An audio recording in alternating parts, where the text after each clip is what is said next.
We are live. Hello, on this is NDC joining again for another podcast discussion. Not react this time. Probably soonish. We don't know. Gen 5 is just over the horizon. Then next year, I think. Still have room to clear about. Anyway, going off distraction. Join me again is going by random algorithm. Day and second. Second day. Still here. Still operating as one unit. Woo! I'm feeling so much better now. Mhm. Can eat what I want. Again. More acid reflux. So yeah, I'm sure you're happy to hear about that. Woo! Point is, we're going to be sickeningly cute forever. Yes. Enjoy! On terms of acid reflux, I will give you like a heads up. The new like chewable like Tums or like candy are actually really good. Oh, okay. I'll keep that in mind. Oh, I actually have the reference. Let me see. I think they're called Chewy Bites. They're Eat some of the casserole. Eating right now. it's a good. Mm-hmm. So, They're antacids that actually don't taste terrible. So actually are pretty strong. Anyway, come to this podcast, learn something. Yay! it's adulting. But next up, I guess, unless you have any other let's see. I guess Jen, but she's quiet, and then Carlos. I'm back. Oh, fine. All right. I just had to mute it. Yeah, I just had to Jen. mute it for a second. But hello, everyone. I may be first. I may be last. I may be late for dinner, but I am first and always Jen. Hello, everybody, on this Monday night. Hello to you too. Monday. This sounds Monday, actually that sounded like a very appropriate reaction to a Monday night. Waiting all day for Monday night. Oh, wait. Because Monday night's alright for fighting. Monday yes. night's alright. There's that, and there's also Monday, ba da da da da da. The mamas and papas, that's a good one. And then rainy days and Mondays always get me down, which is very appropriate because it was a very rainy Monday today. This is very true. Yeah, it's been rainy today. Yeah. So waiting all day for Monday night, like, oh no. Football fever is trying to infect me. No. Oh dear. It's especially rough because almost every team isn't very good this year. Oh boy! And when you have a boyfriend who constantly monitors the stats of football on TV and on his fantasy football league, and he wonders why he has such a problem with high blood pressure. Over this weekend, it was like we went to Hocking Hills, which is a lovely hiking spot. What did we do when we weren't hiking? Watching football. I was like, dang it. At one point I had to, like, when I got back home and my mom was watching figure skating, I was like, I need a break. Like, I'm just going to watch figure skating for a little bit. I just need to cool down from all the gridiron. Hey. Literally. And then figure skating turns out to be the sports where the skaters send thugs with clubs to attack the other skaters' knees. That was just one skater who had a very shady, sketchy ex-husband. Shit. That is not when has that happened besides that one time? That one time. It hasn't happened again since, not that I know of anyway. Hey, all it takes is just some one shady, sketchy ex. In the meantime, though, I guess we have a gator who's waiting to introduce himself. Let us dangle a big old thing of meat. Give me some of that red meat. Delicious red meat. Okay, here we go. Like, all right, just dangle it just right over there, and then all of a sudden here he goes. What's it? Hello there, resident lizard person, Gunmetal Gator here. Just letting you know that all the conspiracies have been true, and all of your base belong to us. Now watch as global warming will set the stage for lizard people to roam and rule over the earth, as is our right. Fair enough. That's different. Oh yeah, It's different, all right. Because guess what? I managed to binge through a Netflix cartoon recently. Mm-hmm. Um, a Netflix adult cartoon. A Who Netflix has adult one? yeah, who has an executive producer you might recognize the name of. A Who is Mr. it? A Mr. Alex Hirsch. Hirsch. Yeah, I have the same That's other ringing action. some bells somewhere. I don't know, maybe some Gravity Falls for your recollection. What? Ooh, the showrunner of that. Yeah, being Really, executive really, I producer thought he for this was. property. I thought he was a small little demon. Or like a hooting castle, or was it a house? Anyhow, There it is. Yeah. but yeah, like it's this new adult cartoon by the name of Inside Job. In which case, even though it's not created by Alex Hirsch, it's actually done by like actually one of the colleagues for Alex Hirsch actually, from like from all the way back then for like Disney. I forget the name specifically, but it's really feels like a nice little companion sister to like say Rick and Morty in a sense, in Oh which it just wow. goes ham for like all the sorts of like, okay, That's where let's I seen the Netflix trailer. I actually have seen the trailer for this. I was like, yeah that sounds familiar. yeah like all the conspiracies being true, and our main heroine just trying to make the world a better place despite the fact that she works in possibly one of the most evilest organizations in humanity's history. Mm-hmm. Yeah. Oh yeah, and also like yeah, this adult cartoon actually has a female protagonist, and it's really good. It's like it basically feels like a show in which like what if Rick and Morty's Beth's character was the main character, and she was basically like slowly starting to realize like the horrible relationship she was having with her own father, and it was actively trying to get away from him while also dealing with incompetent co-workers. Oh wow. Sounds like fun. Yes, it's So wait, this really actually, let me see, this actually updated. we have 10 episodes. I'm looking for it right now because I've seen the trailer for. I didn't realize it was out yet already. Yeah. Let's see, Netflix. I don't know why I'm searching when I can just do and just search the name.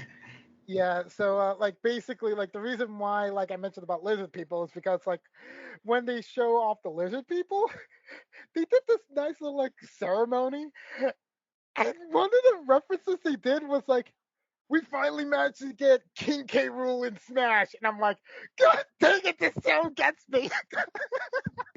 Oh, have you? Oh, what? Oh, what? Have you heard the recent now? They finally did it. Now Sora is in Smash, Oh yes. and there was Oh a yeah. collective, and I swear up and down there was a collective squee that I heard of all sorts of octaves, ranging from low and manly to shrill and dog whistle like.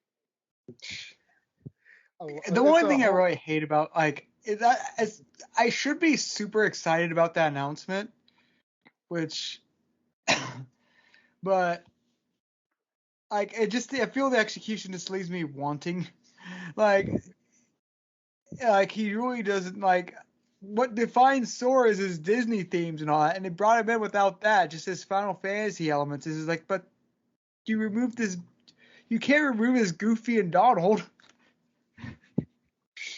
Don't worry, he has I think Goofy they're. and You know what? Donald at I would home. not be surprised if they're next. I would not be surprised if either Riku or those two, or Donald and Goofy are next. But they got to talk to the There is no mouse. next. This is the end of the Smash updates. Yes. I doubt it. Yes, it is. It actually is. It was the actual So it last really is Smash the end of Ultimate. the updates. Yeah, Yeah. the fact that people were just like, this was the most perfect end to end all updates for Smash Ultimate. Like ending it how we began.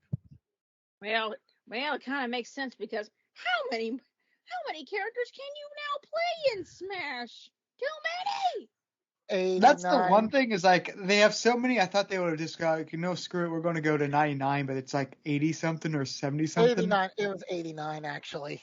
So it's Oh, like okay, 89? you got this many. If you that's like the one thing that bothers me about is like okay, if you got this far along, why don't you just go for the 99 or 100 and just like Agreed. you're so close, like you. Agreed. Go for the 100. Why not? I'm sure there are definitely like other characters that and just ask the fans. They'll tell you what characters they want. You'll fill those you'll fill those last few slots to make a perfect 100 like that. You'll fill it up before lunch. All right. Yeah. Also speaking about 100s, we got an announcement that Studio Bones has greenlighted Mob Psycho 100, the third season, aka the final season. Mm-hmm. Oh, sorry, wait, was it Bones or Madhouse that did Mob Psycho? I have no idea. But anyhow, like the fact that we get a confirmation for season 3 of Mob Psycho and not season 3 of One Punch Man, kind of goes to show you what happens when you switch studios for One Punch Man can do to something that was once iconic. Didn't know One Punch Man even switched studios. Huh. That was a big reason why people Have were you seen complaining about season 2. Have you seen season 2? I've not seen any of One Punch Man, and I am very upset about that. I keep saying I'm going to, but I keep getting distracted by something else. Actually, let me check why. Let me see. I mean, it was. I was Studio too Bones. depressed by the revelation that from most people that season 2 is the official confirmation that One Punch Man squandered its potential take the world by storm potential. Oh dear. Like, yeah. I'll just be sad. Bungled the post-season 1 hype, it bungled the momentum, and then finally it bungled the show itself. Oh, that's just sad. Yeah, that gives me Attack on Titan flashbacks. Like how that got bungled up as well, despite the momentum it had all the way back at the very beginning of season 1. Well, the thing is like the manga's already. The manga's already done, so and the anime got to catch up. Yeah, but remember, we had a 4-year delay between season 1 and season 2. Oh, that's right. So there's gonna be a season 3. It'll be 2030. It'll be 2030 by the time it wraps up. Yeah, that's plausible. You said there is going to be a season 3. Season 3 for Mob Psycho 100. Oh, okay, so One Punch Man is done. No.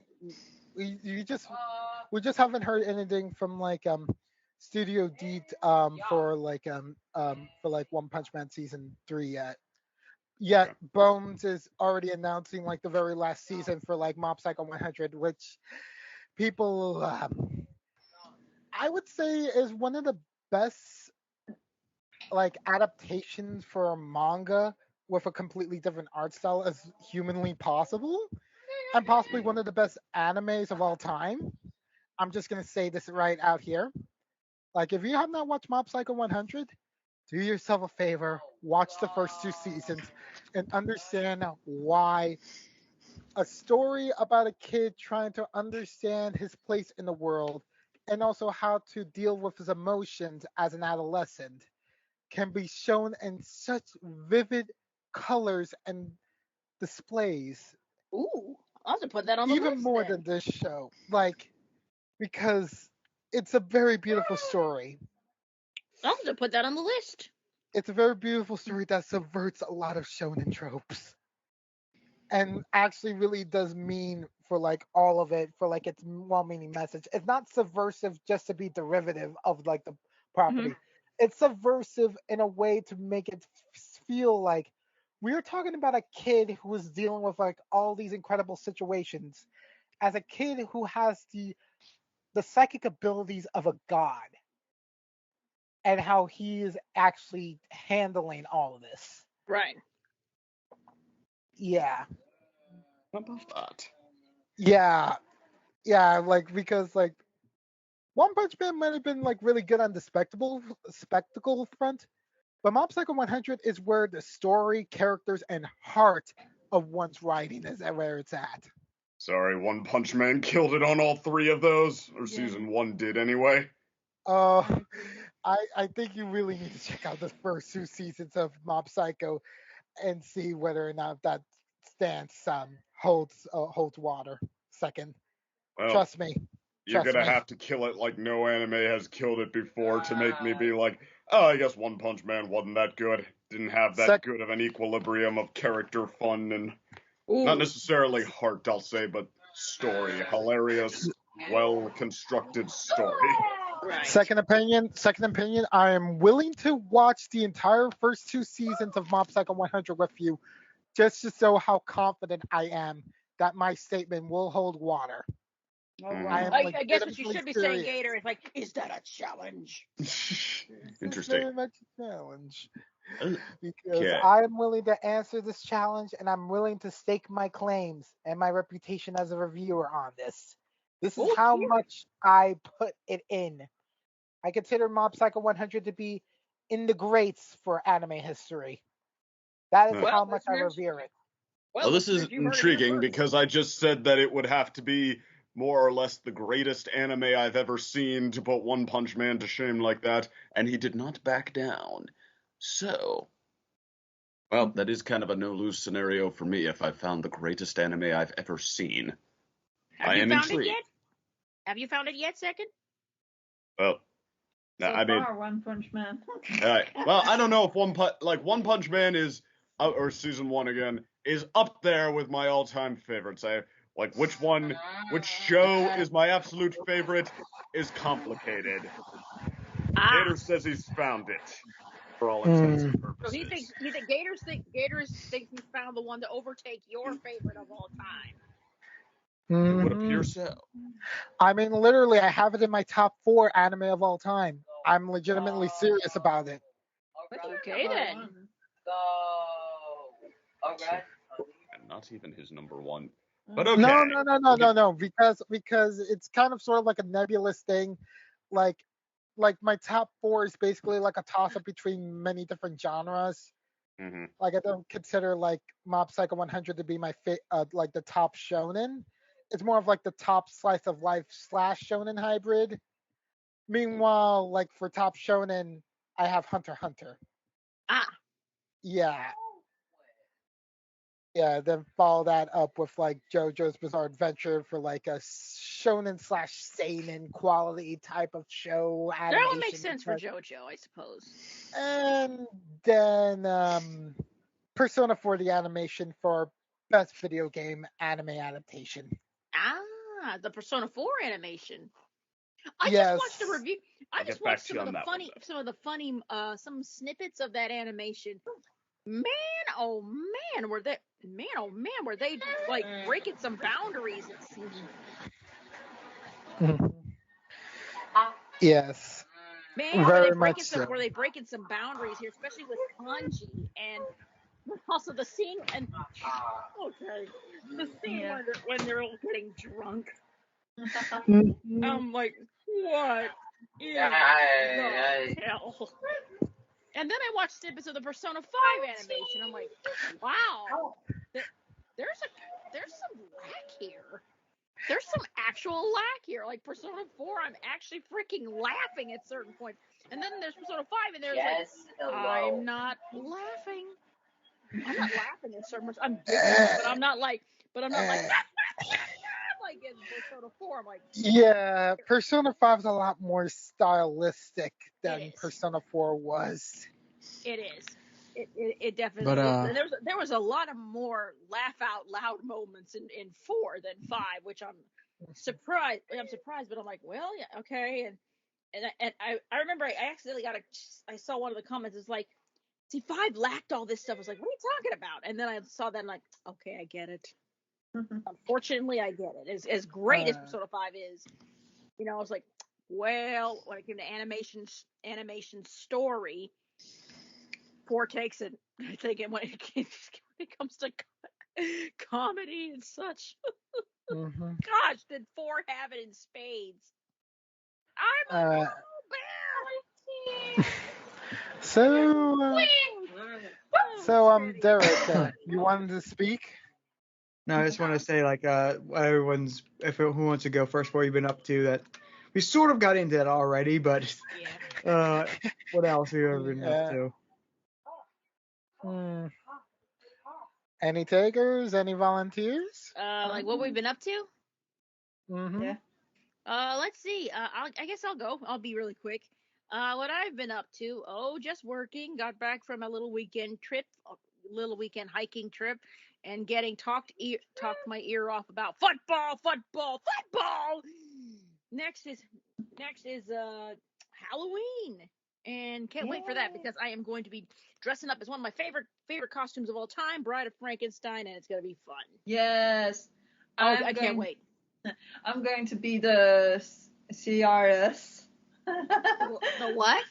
Like a tax evasion. I'm going to be a tax evasion lady with a briefcase and everything. Nice.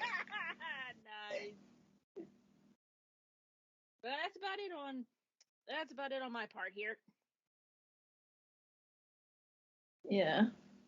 And I already told everybody what I've been up to because I've been like having the stomach thing going on. So yeah, I'm just so happy I can eat something else now than salad and stuff like that. Good plan. You can have like real actual food. Yeah. Yay. All good. But we also been doing a lot of Tai Chi things here, so that's nice. Tea is good for you. Yeah, I'm still like trying to be better at it because like I have my Taekwondo so bored into my brain, so like like it's hard. But I'll figure it out. I'll figure it out with time. Yes. What about you, Ninja?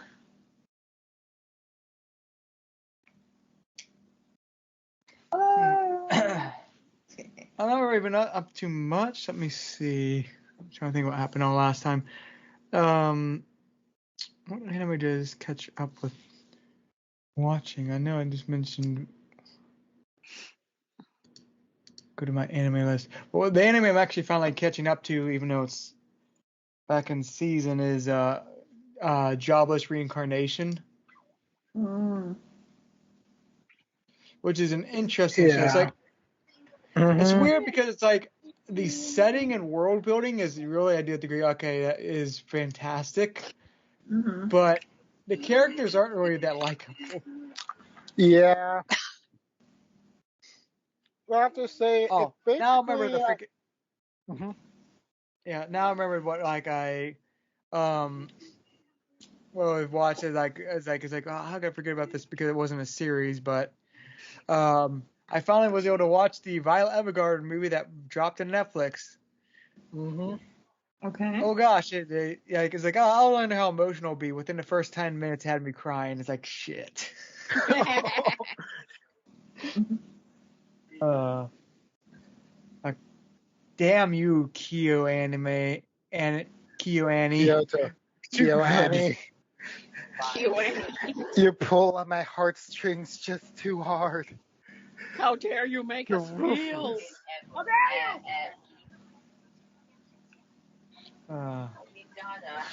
you? Yeah, I've been. So watch that, enjoyed it, cried. Like that was just a fantastic film. And a nice capstone of the series too. Then I'm watching like I said, Jobless Reincarnation, which is an interesting series. And if you want to discuss this, I'm like, I feel like the characters aren't really that likable, but like the building in the show itself is just fantastic. Like the background details, the classes, the different like magic systems. But like all the characters are like, oh gosh, like Eris, which is third love interest that was introduced, sort of figure.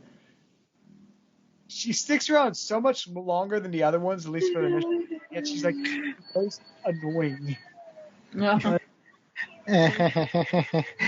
Yeah, love interests for Rudius. Uh, and as for main character himself, he's literally like a Master Roshi type of character Mm. for a reincarnated character. It's weird. And He's not just- as a thought from all the discussions and all that, but because I really like it's like, oh, he's gonna be really scum. I was like, oh, he's disappointing as a character. I was trying to find the word, but like he is actually an interesting character because he does have a lot of like character quirks and personality, but like he does feel unique. But he's not very Yeah. likable at times. But I can Um, see where where you can get the growth to him. So I actually do enjoy his character. all right.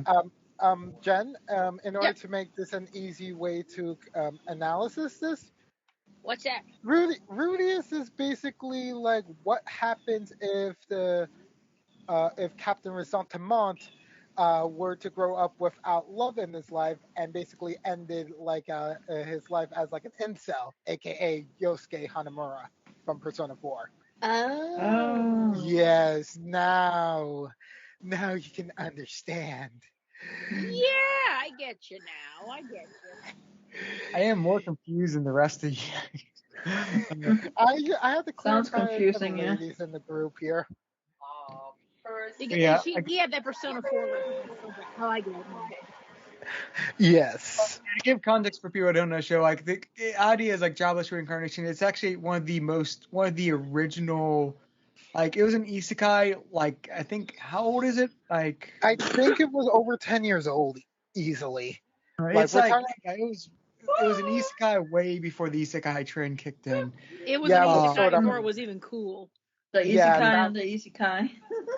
Yeah. There you go. It was the isekai series that actually inspired some of like the contemporaries all the way back in the mid 2010s. Oh wow. Yeah. Oh. So Yes. like and that's where like I said the world builder, you can always see that because it does do a lot to build that. The idea is basically a jobless failure of a person, just sort of like he is really disturbing of a character. Yeah. But like I don't like to use the term incel because I feel it's just sort of stupid. But like he is like the one example of it actually fitting perfectly. Yes. And he gets reincarnated as like a child in a new world, so perverted baby for a few generations, for a few years. But he is interesting because he grows over his past flaws and just sort of learns to accept himself, who he is, and to sort of grow with that, which is an interesting character arc. Uh-huh. So Also, like the animation is just freaking amazing. Oh yeah, absolutely. We definitely go in the route of ReZero when it comes to like, openings. Oh yeah, we don't got those. We're just spending the time just filling the episode in with just content. That's nice. Yeah, like, oh yeah, also yeah, ReZero was definitely inspired from this. I could definitely see the writing chops there. For like having like an unlikable main character, especially. Well, we always have Boruto. Now, do not remind me about Boruto. I do not want to think about what they did for like a public stunt last week. Sorry.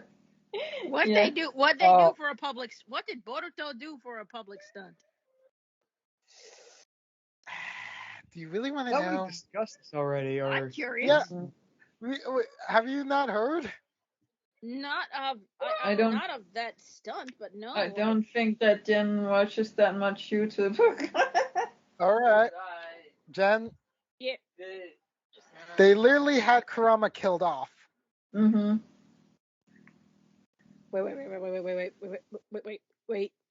Wait. Yes. You mean they killed off the nine-tailed fox? Yes. The only interesting thing in the series, well, besides Naruto's still The interesting. thing that Besides the the thing that snake practically the thing that made Naruto what he is and they killed him off. Yeah. Yep. Excuse me, I'm gonna go toss this laptop. Oh God. Excuse me, I need to go. Yeah, Yeah, it's because not that serious, gents. they also got rid of Sasuke's Rinnegan just because Oh. Sasuke and You mean Naruto were just too the strong Sharingan? that they were. The No, the Rinnegan. Rasengan, the Sasuke? Rasengan. Like all No, like no, no, they got rid of a Sharingan? no, not the Yeah. Sharingan. Oh, The Renegon. the- It's the the- Renegon. Oh, the It's the Renegon. purple eye. wrong one. My bad. It's Yeah, the it's more a higher up. OP one. Yeah, like I've got time to Naruto go and find some tables to throw. That is bull. Well, the thing is, like everyone jokes about, but it's sort of true, is they basically had to do this just to nerf Naruto and Sasuke because they're too strong and they're overshadowing Boruto. It's like, Please. then you shouldn't have made this series revolve around Boruto. You're pretty much telling Naruto's story almost all over again with Boruto almost all over again. Yeah, But- I was actually thinking about a thing. So if you guys could have a live anime series of anything, what would you like to have a live action one of? Oh, okay. Well, live action anime of any of That doesn't exist. it doesn't exist. Yeah. Oh my goodness. I mean, honestly, right now, with like the series I just talked about, I honestly think Mob Psycho 100 would actually pull off the live action extremely well. Have you seen Sweet Home? Sweet Home Chi, is that what it's called? Yeah. With the cat? With the cute little cat? No, I'm talking about where there's monsters. No, I've not seen that. No, me either. Well, like I was thinking about, like, isn't that the base premises of Mob Psycho? I have not watched that much of it. I don't think that's the base premise. Yeah, I've been Sweet. watching too much stuff. I'm going to be very speaking of, upset that they nerfed Kurama for a while in order to nerf Nerf? Naruto Nerf? and Sasuke. Well, that is it's a not nerf. No- I'm going to be very upset for a while. Yeah. Yeah, why I'm gonna isn't there a flip live I'm gonna flip adaptation all the of tables. Naruto? That's I'm weird. going to flip all the tables Don't in the tempt house. them. because it's a popular franchise. Yeah. I'm going to flip all the tables in the house. Every single table in this house will be flipped on its end. And your boyfriend is going to be, oh, who lost the game? No, he'll be like, he'll probably be like, I have no idea what's going on. But then I'm in the same way when he gets in a tizzy about football and everything. I'm just like, I have no idea. Like, I don't know what to do. It'll be like an opposite, it's an opposite reaction. Yeah. Equal and opposite reactions, I suppose. But to sort of answer your question, it's the sort of cheating because I was trying to think of like, I was sort of bummed out thinking about this because we're going to get to the main subject eventually. But yeah, like live action adaptations haven't been the best, even though I feel they can be good. Yeah. Oh, But like, the one example though, which I hear rumors about, which actually like the idea really tempts me, is a live action movie adaptation of like Ghost of Tsushima has been rumored to be working about. Oh, that okay.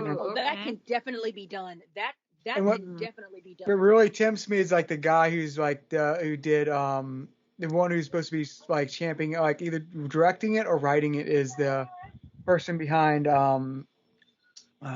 what's the John Wick movies.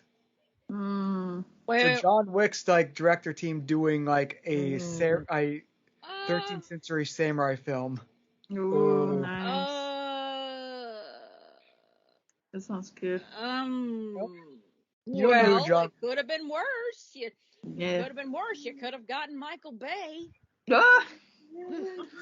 Eh, Why Could not, have been huh? worse. Then it'd be a bunch of freaking explosions all over the place. It sounds fun. But I guess Alright. to continue, who wants to go next? What they've been up to? I think Gator's Or- the only one left, yeah. right? If no one else is gonna speak, then I guess I'll finish it up by saying like, oh yeah. I mean, aside from watching like the new Netflix show and such, been enjoying like a good amount of like different types of like shows. There's there's been like one thing like on my mind that I should really probably should mention, and it was if you guys recall about the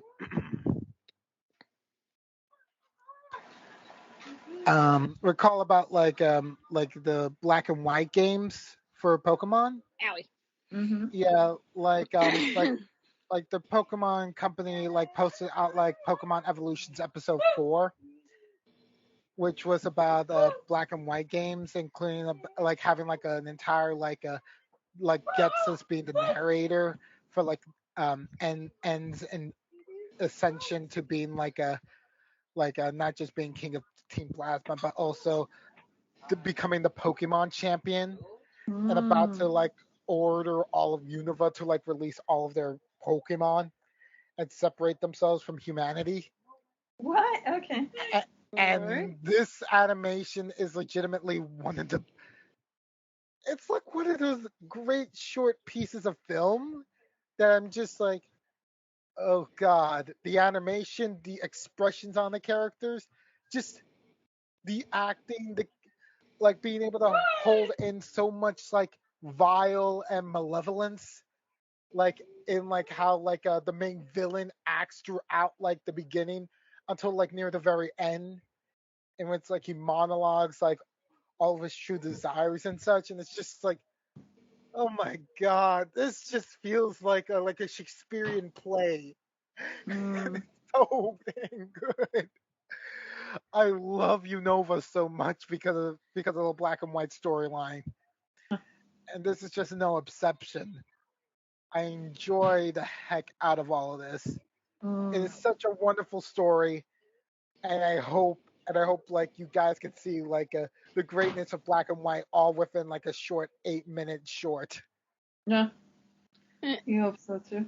Yeah. And yeah, oh yeah, and also something interesting just happened today in Cardfight Vanguard's anime Overdress, Okay.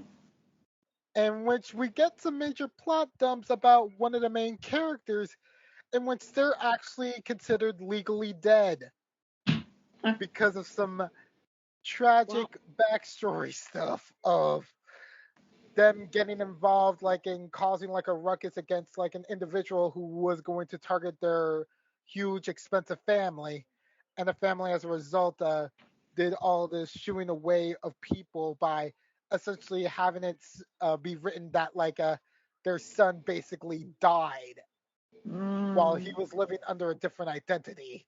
And the fact that it's like the most charismatic character that people looked up to as their brick brother, and the fact that he's like the big brother to the main antagonist for like a card game anime who's a YouTuber girl who's blind. I'm not even joking here. We have a Wow. blind girl being the main antagonist for a card game anime. Interesting. Yeah, it's it's a really interesting plot twist. I'm just like, so what's your actual name then? What sort of things is gonna like be built up, and what sort of resolution we're gonna have for like such a setup like this? Because that's just a lot of information to like release just now. Yeah. It's just, yeah, like wanted to hear you guys' thoughts about it. Oh, it sounds surely interesting, but Yeah, definitely. yeah, I don't know. It's a lot though, too. Yeah, definitely a lot. So yeah, that's all I really got to say about for like my week.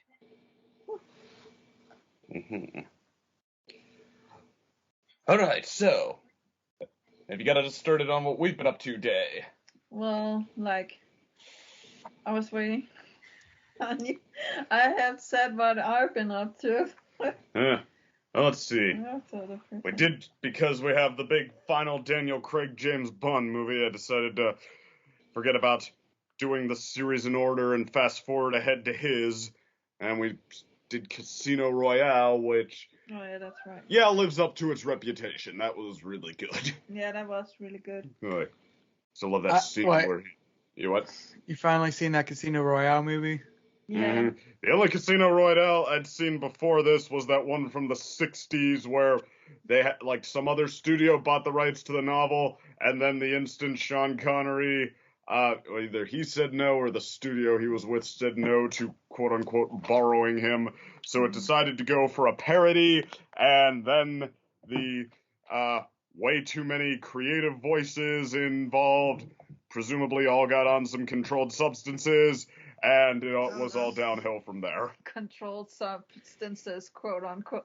I mean, sorry. Yeah, that one is like 20 minutes. It's a half decent parody, and then it goes insane. Like, the things that are happening there's no cohesion. There's really no reason you would want to take your parody movie to these places, and it somehow also manages to be very boring. It's like the kid who incoherently rambles and thinks he's or she is being funny for reasons that can only make sense to them. Oh. But Casino Royale with Daniel Craig is pretty darn good. Yeah, and Mads Mikkelsen. Yeah, who's Danish. Yay! But yeah, I like that part too, where he's infiltrating the hotel he's pretending just to be a guest at, and some jagoff who thinks he's the valet as he's bending down to tie his shoe in the valet area. Hey, you're gonna make me wait all day? What do you think I'm paying you for? Throws the keys at him, and Craig just stands up, catches him like he takes all the pride in the world in his job that's not actually his job. Certainly, sir. Sorry, sir. And then he drives it to the parking lot and crashes it, and while everybody's running to see what happened, sneaks into the facility. Like, thank you. You have been selected for James Bond to own you behind your back. Wow. So yeah, pretty impressive. Woohoo! So yeah, I mean, I'm with the usual crowd that, yeah, Sean Connery's far and away my favorite, but Daniel Craig might just be a worthy challenger. Like, I don't know. For me, I don't know. I think Pierce Brosnan should have a throw in the game, you know. Yeah. I mean, again, same, just like Connery, like, you know, long since retired. That's true. I mean, Pierce Brosnan is real suave. I think, though, totally. I've only seen him in Die Another Day because, yeah, like I said, I was trying to go in order, and I only saw that because that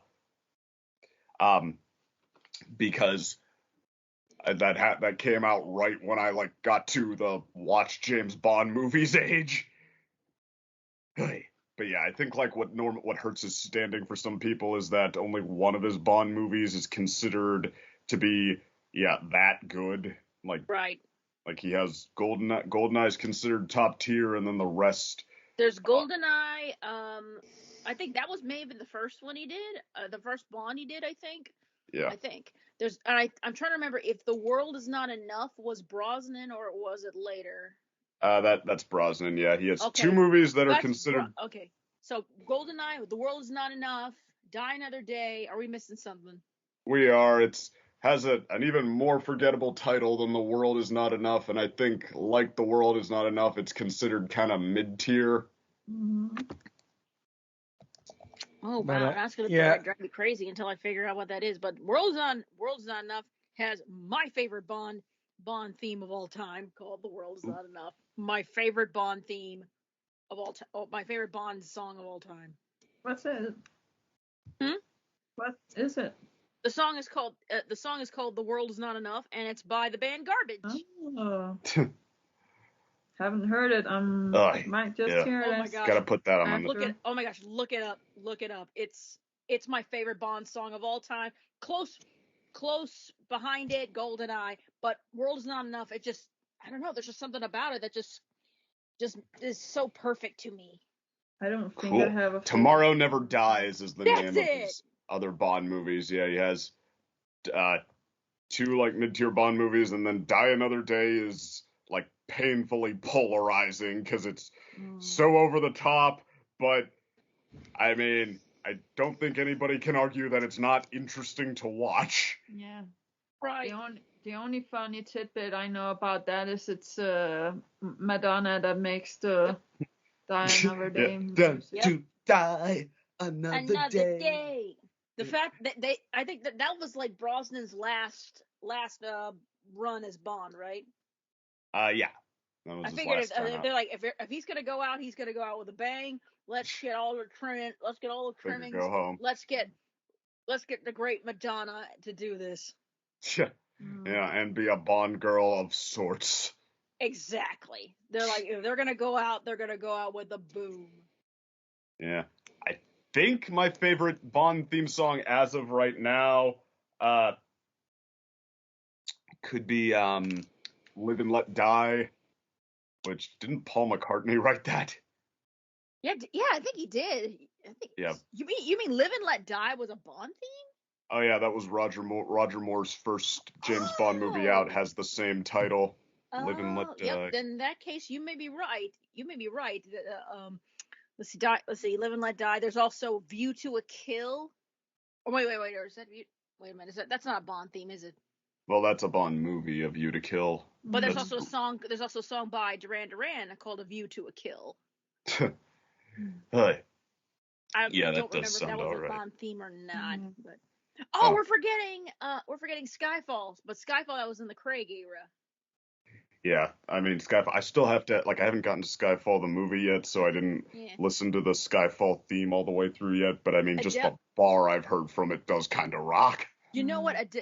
Listen to it. Adele sings that, and honestly, you couldn't get any other perfect female singer for that than Adele. It's too freaking perfect.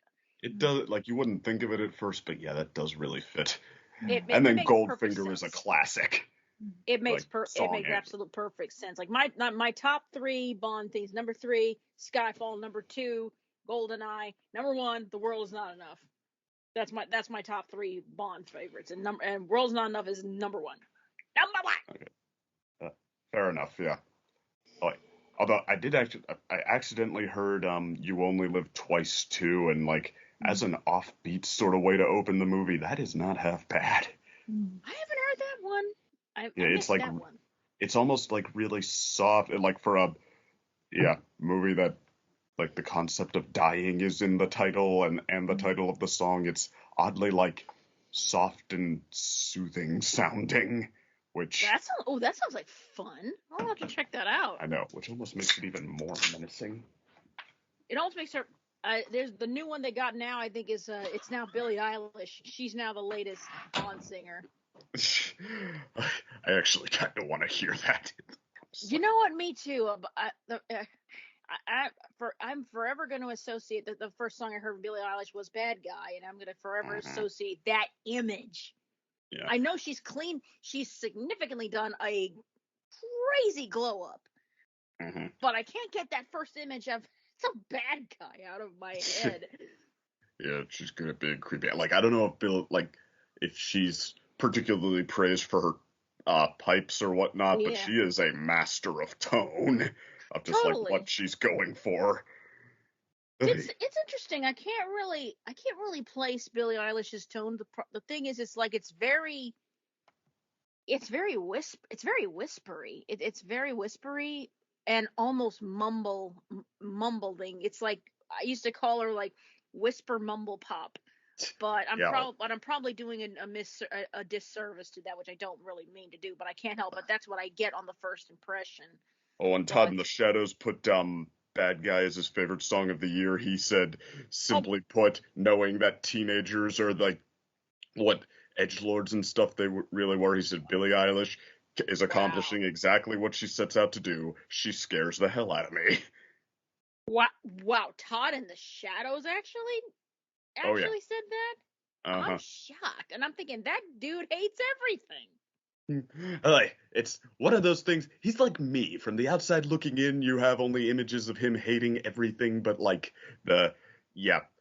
you watch through his stuff, it's actually kind of stunning what he Oh, I likes have. sometimes. Yeah, I did for a while, and then I stopped after Bruno, after he did Bruno Mars.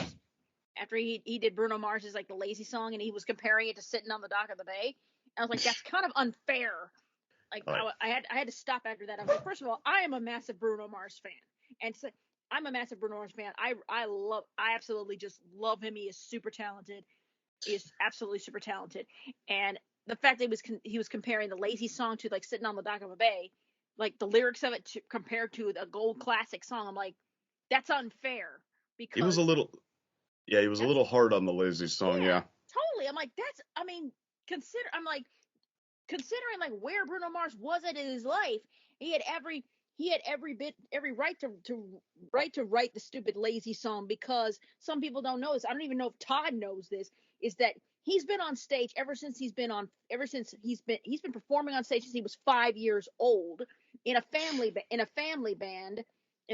So he's got his stage chops and his singing chops and his musician chops, plus being one of the being a prolific songwriter as well.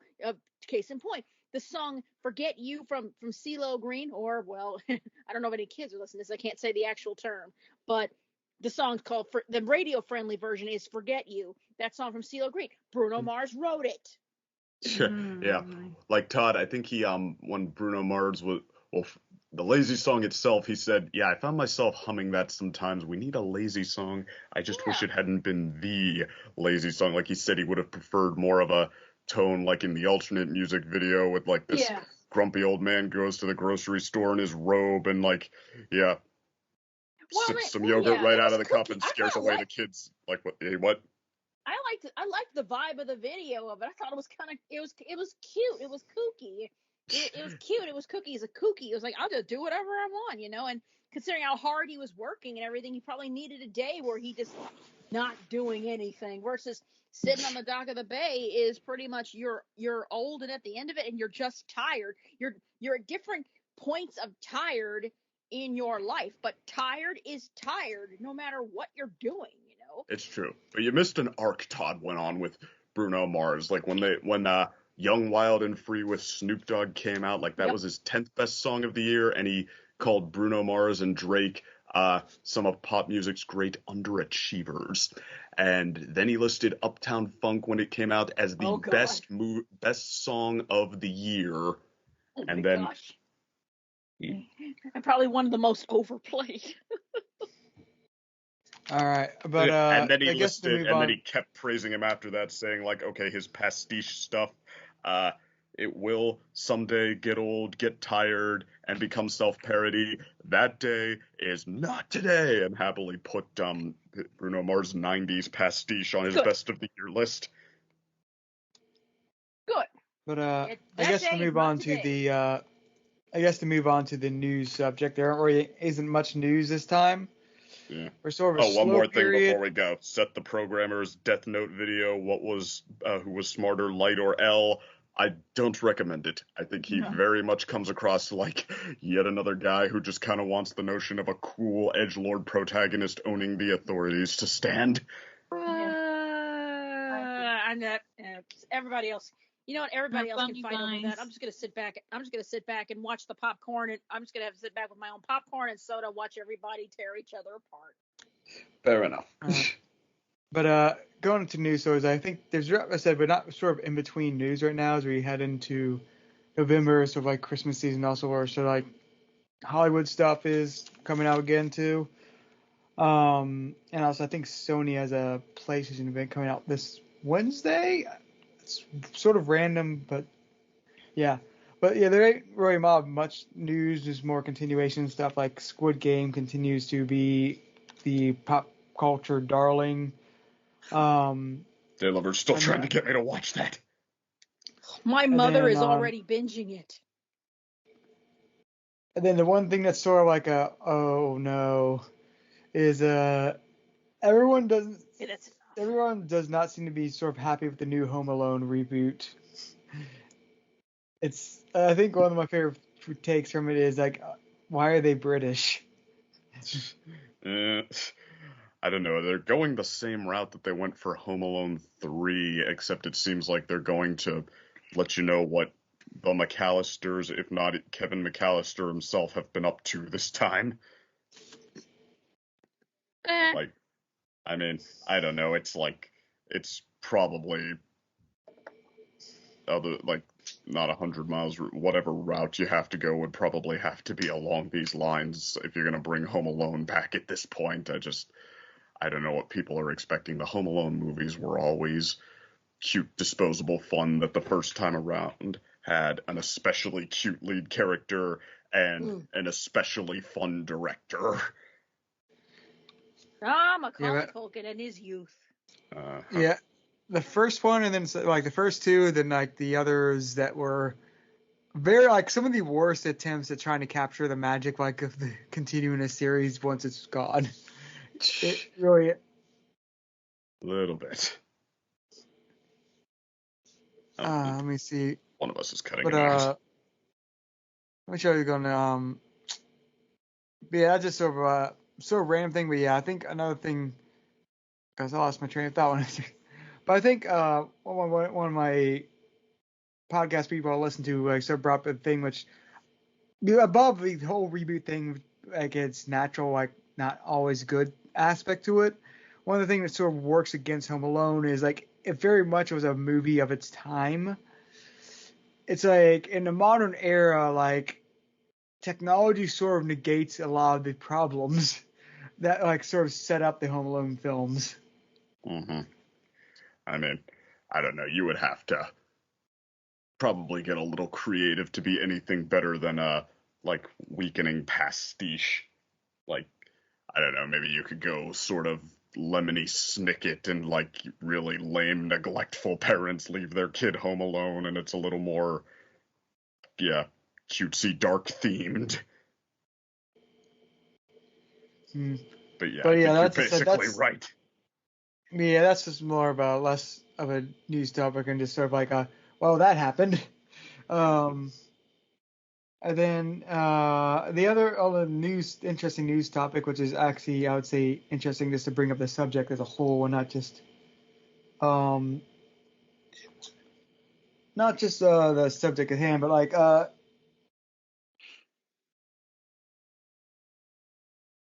sorry, I got distracted by something. But yeah, I was telling you the other big news story is sort of like the big sort of new controversy, which is I say has other issues attached to it, is like there's now a bisexual Superman. Oh, I heard about that. This might be the last thing Daylover and I have time to talk about. Yeah, there's a lot of asterisks to this, which is like the biggest thing is like one, this is not let me see. Clark. Yeah, I was trying to remember what was his actual like non-Superman's name. It's not Clark Kent Superman for everyone who's freaking out for this. Okay, I was getting ready to wonder. I was like, it's his. Yeah, it gets weirder, which is sort of like where I say the real problems begin. It's his son, John Kent, who was artificially aged up by his father, Kal-El's alien, who came back and took him up into space for a while, and he came back an adult, who's now bisexual. It's just like, okay, the bisexual part I could pass. It's like there's just so much of this train wreck of a character that could have been so good that's what hurts me. Like, he even says, like, John Kent was one of the most brilliant ideas introduced into comics in, like, the past decades. Mm-hmm. Where we have, like, Clark Kent actually raising a son with, Lois Lane. And, like, the idea of, like, that's so much humanizes Superman. Like, it adds so much character development ideas to him, so much potential to him to, like, basically, like, I mean, it's sort of joked about with that in Invincible now. But Superman Returns. But I mean, like, it's sort of a less bloody version of, like, the idea behind, like, Invincible. Like, with just, like, raising, like, his son as he gets used to his powers and they both find their place in the world. I was like, this is such a brilliant idea. And then another writer got a hold of him and was like, yeah, let's just age him up to like Superboy. He's like, oh, no, not again, no. Yeah. Yeah. And, like, he had so much chemistry with, like, freaking Batman, like Bruce Wayne's son, and like it's like, oh, just you're throwing it away for no, because you can't write it is the thing. Like you can't write a coming of age series with John, can you? So you're just gonna skip it, go back to the old comic stuff. Takes no more than one hack writer, it is true. Hey, Daylover and I do have to get going now, but yeah, thoughts on bisexual Superman in a nutshell? Like, okay, you can go for the character development, the critique, the storytelling all you want. If you're Dean Cain, where that is so obviously not what you care about posturing on your empty platform that has no weight behind it in the first place, no meaningful weight. Quoth Bill Murray, put aside the woulda, the coulda, and the shoulda, and get over it. Okay. And that's my 2 cents. Bye. Well, Have a good fair night. enough. Everybody. But let's see. I guess to move on to the final subject of tonight, which is like, unless you have any thoughts on Jenn or Carlos on like the bi Superman or John Kent's character, like Pretzel. You know what? I don't have any thoughts on it because I didn't follow, because this is all news.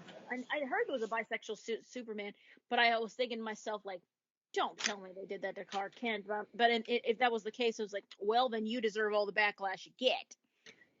But because you're tampering with something that is well established. But then when Second said it was a different one, it was a John Kent, I was like, oh, never mind. So I don't know enough of it.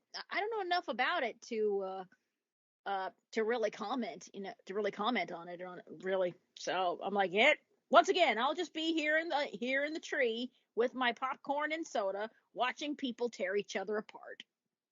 Yeah, like I said, the big issue was just like, my issue is like, they sort of abused an already abused character with John Kent, because they, like I said, they aged him up to basically become like, no, he's Superman now, but not, like he's basically the new Superboy, which is like the Superman who's not a man yet sort of thing. Yeah, I do. You know, they already have like 2 other Superboys in the comics right now. Oh my gosh, I do have one little concern about it, and it's all about the representation thing about it. I feel like I'm wondering.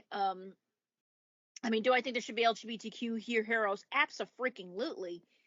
I guess it just goes out to the fact that I don't know, if sometimes it can feel a little like fake sometimes, but I feel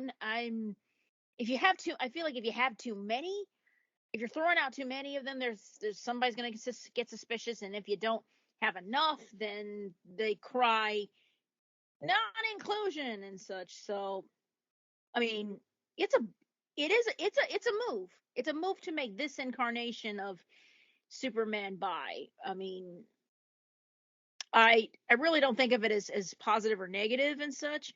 I just I just hope it's not baiting. It's weird to say that. I'm like, I just hope it's not baiting or anything, but either way, it's a move. Yeah, like I would probably classify as baiting, just in the terms of like with everything I mentioned with John Kent, like his character is always in flux, sadly, and Yeah. it's like it's so much like I said, it's like he basically represents what's so wrong with comics, is like their ability to either like a weird combination of afraid to change anything, but also like wanting to take 2 drastic changes and bouncing back and forth like a Disney exec at Star Wars. But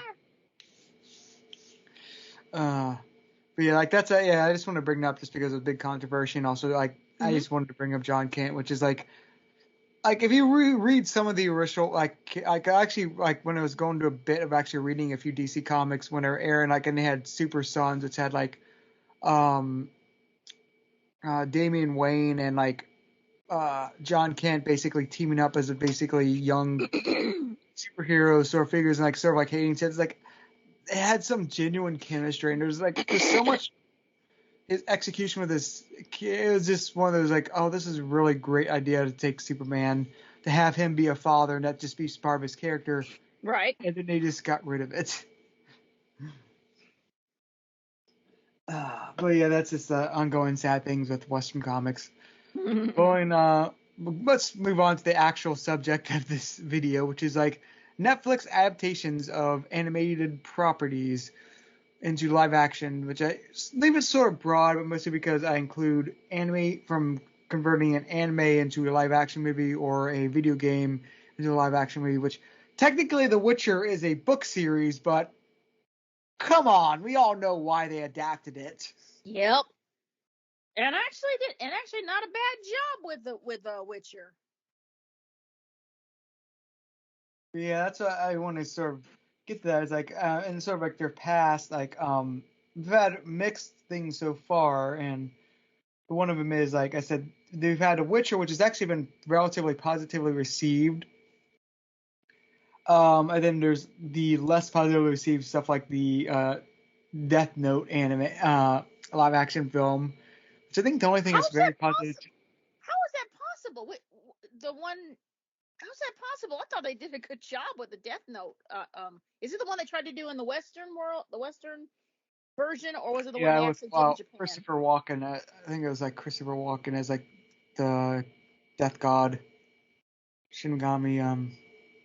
Wait. Is that the one they tried to do in the Western, like in the West, or is that what they did in Japan, where they actually had the actual VAs from the anime voice? No, and they have in the Western one. Huh. We must be talking about two different Death Notes, I think. No, there is a live action one in that Japanese, which is actually, I think, at least two films which are relatively one of the more positive adaptations. Oh yeah. Oh yeah, I agree with you. That one was real. That one really impressed me. That one was really impressive, and they did a great job. They did a great job with casting on that side. They did a great job with also. I loved it that they had the actual VAs from the anime actually voice them in English if you wanted it in English, and they did such a great job. The one that blew my mind is they did such a great job with the Shinigami. They did so good with Ryuk and Ren. They did such a great job with them, and they with the CG, and that's the one time where I could see CG in that and not get mad, and it actually worked.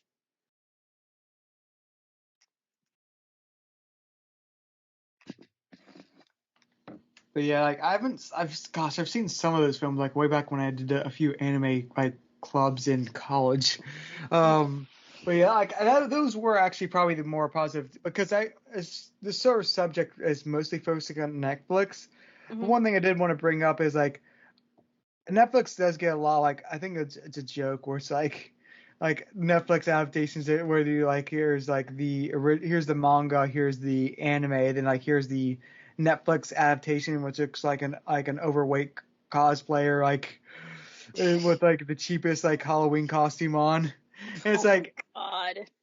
Yeah, you've seen those sort of memes before, and that's just like how Netflix adaptations are sort of like advertise, like that's sort of the joke. But like I said, I feel they get a slightly bad rap because like Japan ain't really doing much better.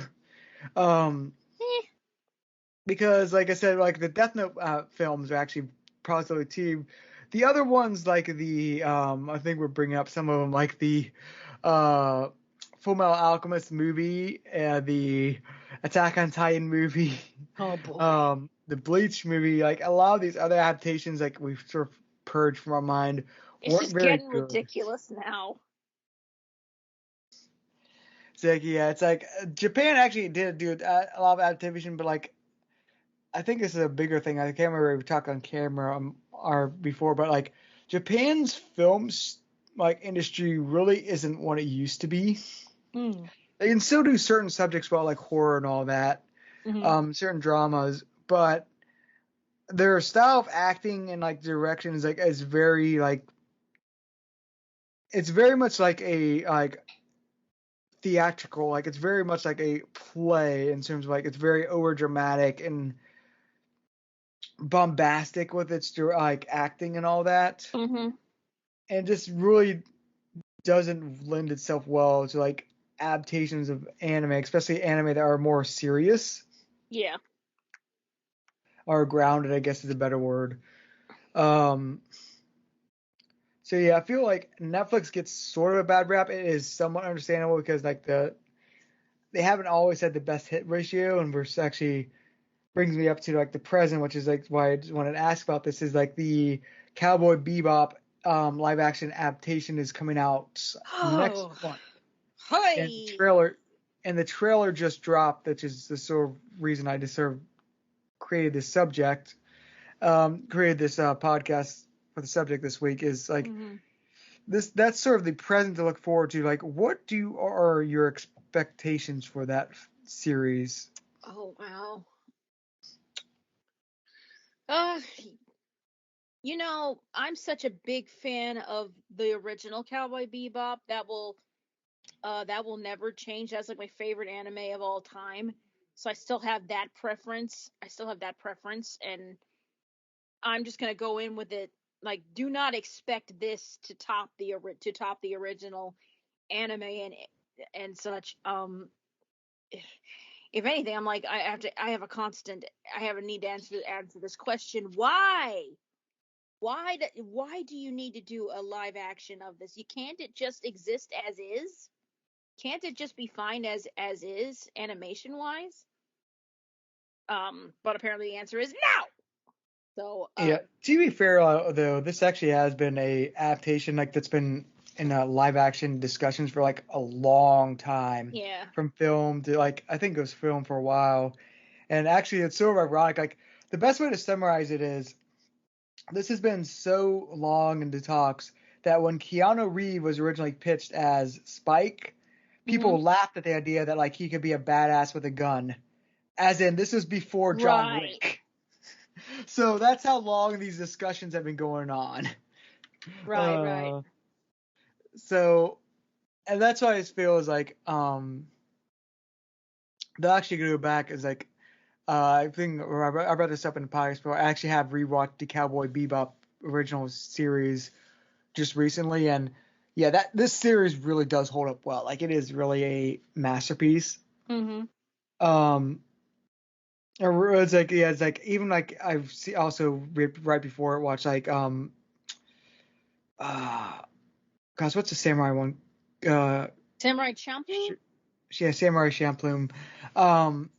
Like even like that and other series, like they're good, but they just don't sort of hold up to it. Because yeah, Cowboy Bebop really is a marvelous show. Like, it is like and so perfectly done. And I get this is at the high bar, but also just sort of sticking on that for 1 second. If you want a show that I feel like this sort of a recommendation, like of the show that I feel is in the same class, which I don't think you or Carlos have seen it yet. Like, you know, I talk about like I would very highly recommend Violet Evergarden. I think I might have heard that mentioned, but I haven't seen it. Or is it an anime or is it a game? I have watched the first season. So it's an anime.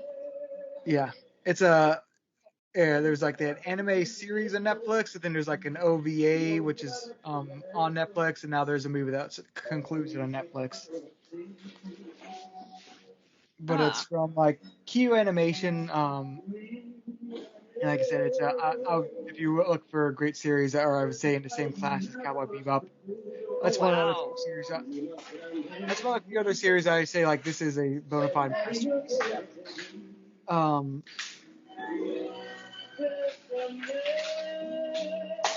Back to the subject at hand, because yeah, we this is probably the most sidetracked episode of this podcast you've done yet. Probably.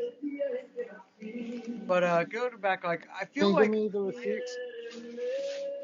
my expectations is I feel this series actually will be good, but it won't be in the same. It'll be like a solid 4 series, not like a 5-star sort of thing, if that makes sense. Like I feel it will be like actually it's like the original series will partially hurt this series reception, not because the series is necessarily bad, but I feel its quality will probably be comparable to Witcher. Wow. But I'd say comparable because I used to watch these. I think Witcher is more serious. because it's sort of the tone is different because they are going for a more lighthearted tone with this series. Mm-hmm. And even compared to the original Cowboy Bebop, it's like I wouldn't say parody, but it's like a very lighthearted sort of tone. Have you seen the trailer yet? For the live action one, no, I haven't. All right. Yeah, I would check it. It's a Netflix drop that just recently. Actually, it's a very stylized trailer. I would say, as a trailer as a whole, it's a pretty good trailer. Mm-hmm. But yeah, the one thing I will have to say, like, I didn't really think about much before, but yeah, like the one actor they got to Space Spike really, his age does really sort of take you back at times Wow. because it's like but yeah, I feel it will be good, but it just will sort of be detracted by the original series, like overall quality, so sort of hurt this, but I feel it will be a success for Netflix. Right. I don't think it'll be. I think it'll be like right under The Witcher in terms of quality. Like I don't think it because The Witcher was sort of like them striking lightning in a bottle. Like I would say, like in terms of Netflix quality, I would say it's probably the biggest and most successful. I would say of their series would probably be gosh, what's that one series called? It's like based in the 80s. Stranger Things. I'd say probably yeah. it's probably the high bar, which basically all other Netflix series and also I'd say House of Cards before it became controversial, from what I'm aware. But like those are sort of like the upper echelons where like those are like Emmy winning stuff. Mm-hmm. But then right below that is Netflix. I would say Witcher, which is like good, but not necessarily like it's not winning awards sort of thing. Like it's a very solid, good fantasy thing. It's not like the. And then like right below that was it's like a solid go, which is I feel where this is series I feel will be like right in like I won't say a 3 out of 5, but like I feel it'll be like 3.5 to a 4. Like it will be a good series that will overall be a positive thing on Netflix. Mm-hmm. But not necessarily like it won't be revolutionary. Yeah. Who knows? Who knows? My mind sort of got sidetracked with the conversation. But yeah, I will watch the series at least, unless the like first episode is that terrible. I'm probably gonna watch it through it all. Mm-hmm. But yeah, I think it's just like one of those things like it is sort of hard to adapt. I think it's one of the things like it's weird because I feel Cowboy Bebop is actually one of the series that are best made for like a good movie, like a series of movies. But like without the good budget behind it, like you know, I feel it would like if this was an HBO adaptation of Cowboy Bebop, I feel it'd work because they bring the sort of budget behind their showpiece like series like Game of Thrones, where like they will give them like a Hollywood level budget for their stuff.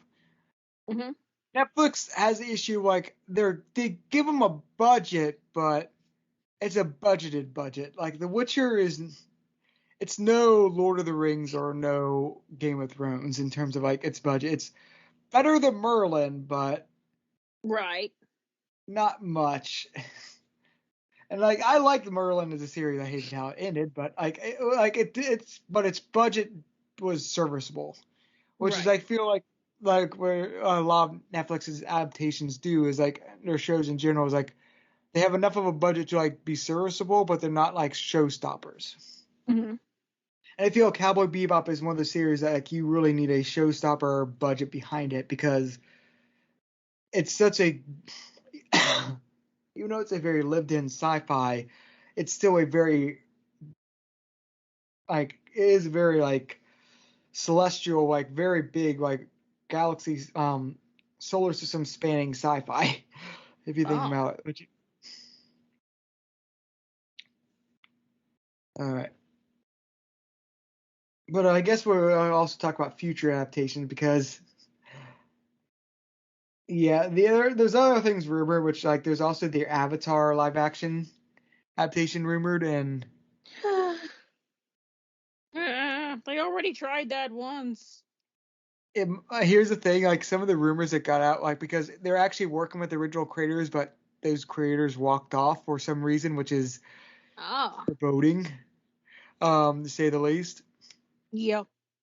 And then some of the leaks or rumors is like they essentially make it sound like they're making it into some sort of like high schoolish drama. Oh no.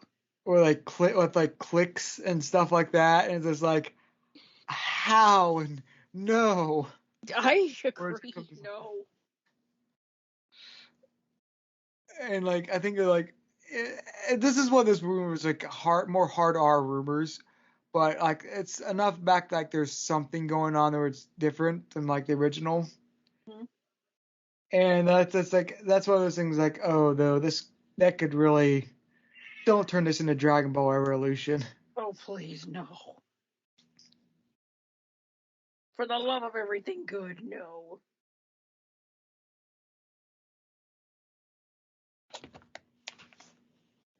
But well, that's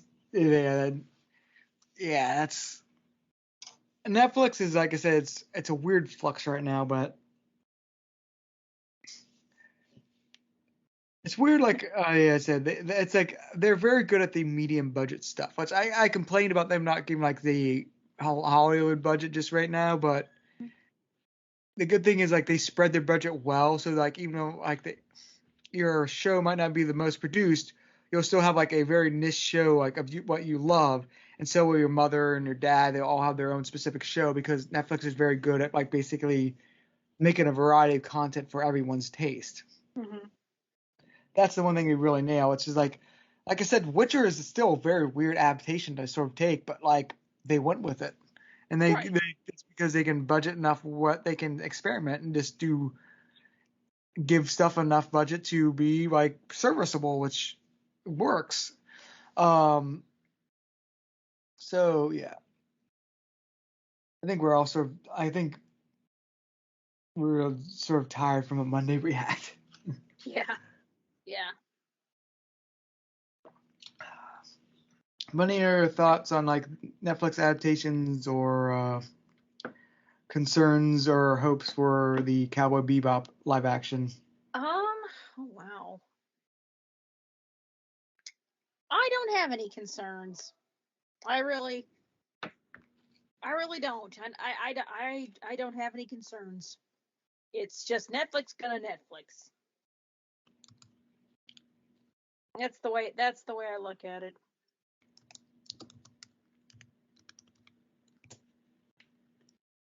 And Carlos, any other thoughts? Where'd he go?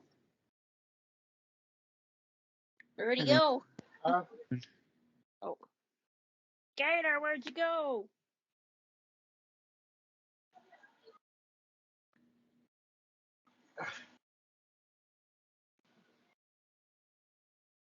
Jeez. Okay, hold on. All right. Guys, Yeah. can you hear me now? Yeah. Yeah.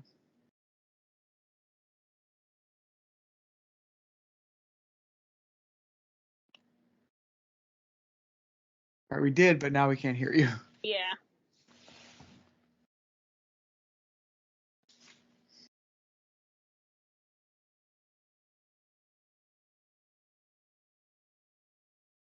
He left, so I assume he's jumping back in.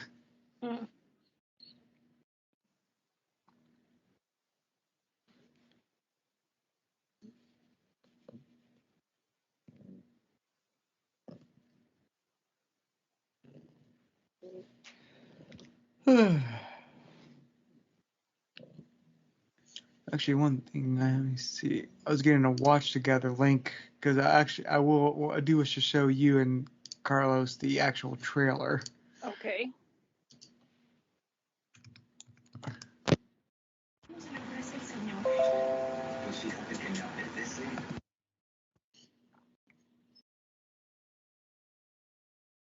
that in the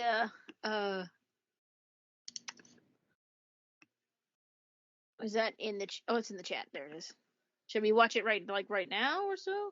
Oh no. Right, someone actually created it in chat. And Never mind. no, that's it. No, I was creating it for after Never mind. this podcast. Okay. Never mind.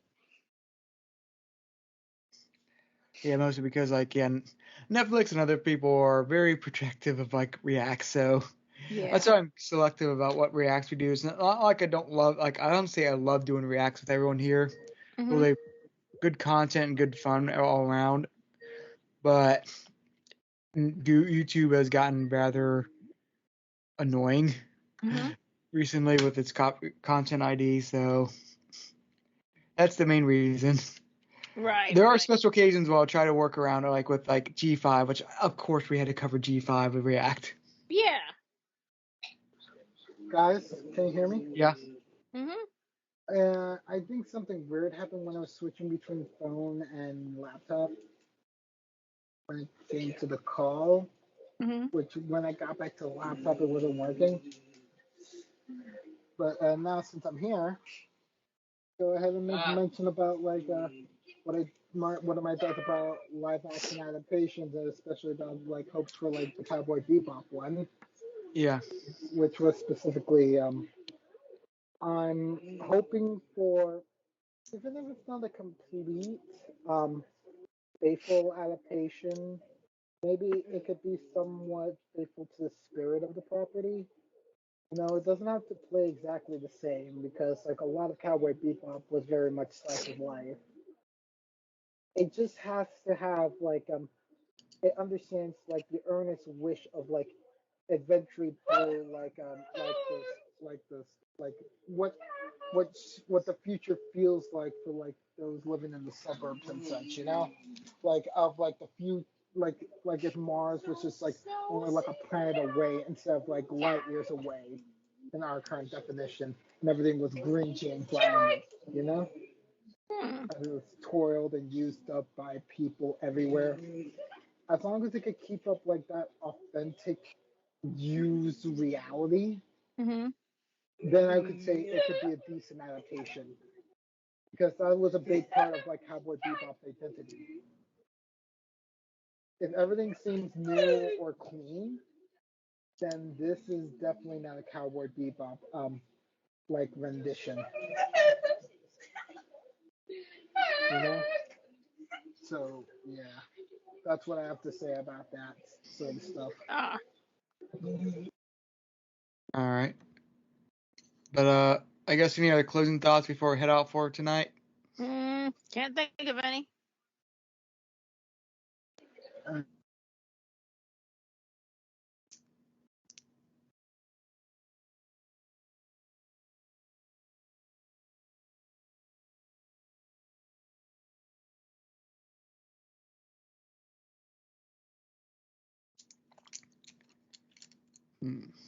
Let me see the exact date. And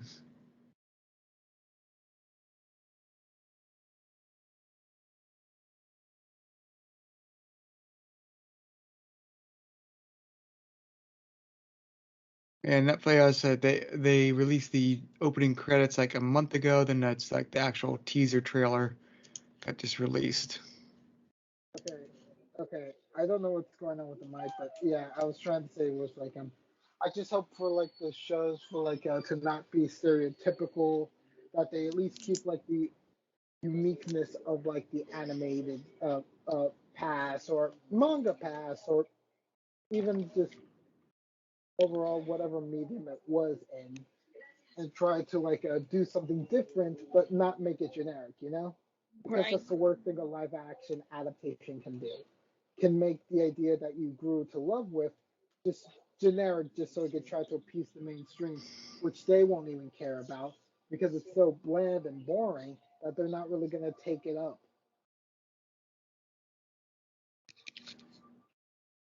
All right. With that said, though, I guess I'll see y'all next time. See you next time.